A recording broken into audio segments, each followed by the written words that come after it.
to thank you all very much. I want to say I'm really nervous to speak up here, but I'm going to share my story and my spiritual journey.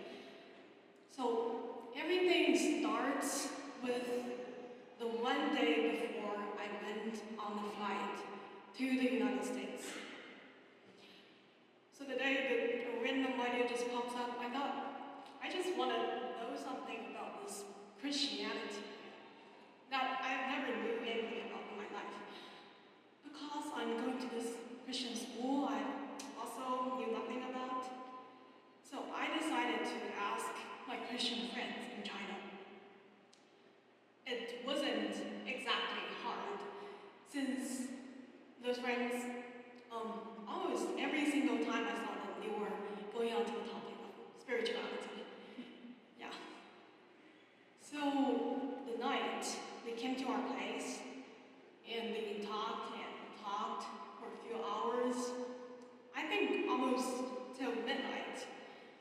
And their preachings were becoming gradually really, really dull. Just to be honest with you. When they get to the point of telling me how many sacrifices that the people under Old Testament made, I was doing everything in the world to not fall asleep.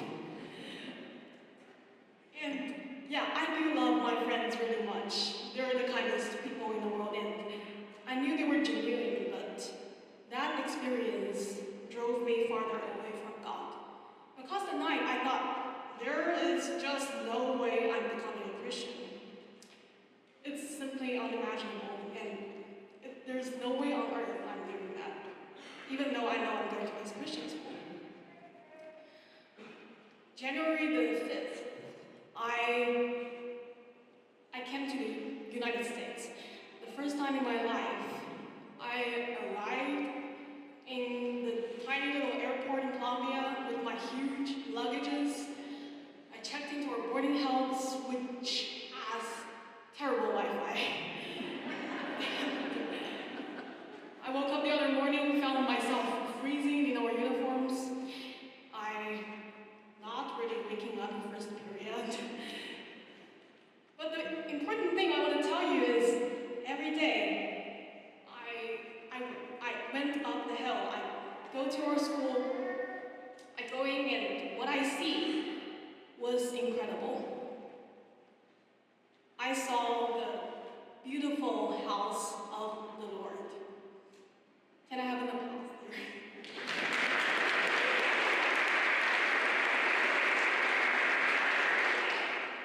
And this is because of you, my friends, our friends, who are being just who you are, living a great Christian life, and our amazing teachers who are living imitators of Christ. And I felt this unity and love in this place.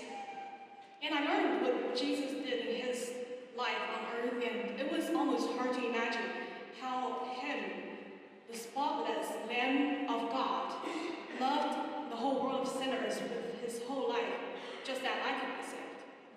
And so we should love each other just like he did.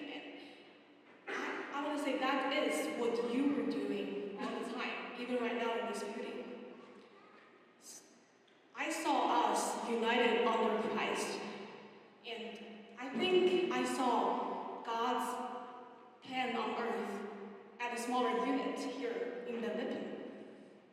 And it is the highest compliment I can give. So I thought about this.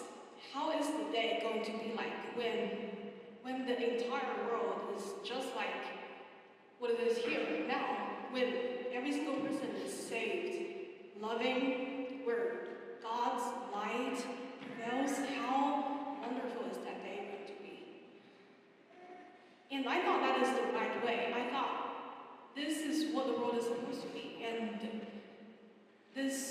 just having this thought in mind was so great. And this feeling I've never had in my life before was astonishing. It was astonishing that its effect was something that any words of preachings could not have compared to.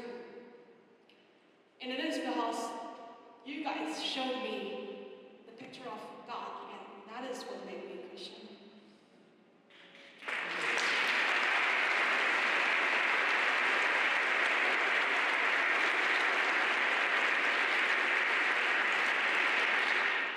So one day after Bible class, Mr. Falani asked me if I was Christian, and I said, I must have said something about God in my thing, because I think so.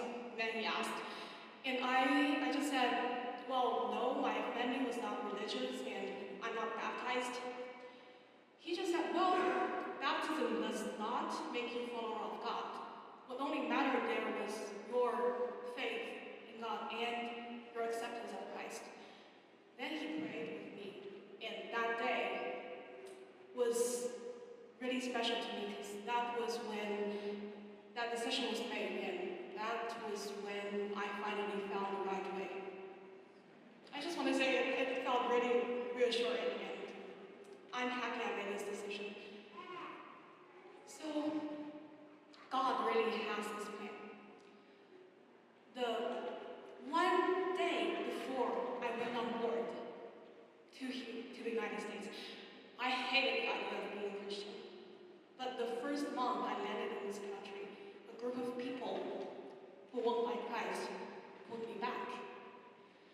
And yes, for a large group of non-believers who has heard of God but did not choose to follow, the words, the spoken words are really futile and even discouraging.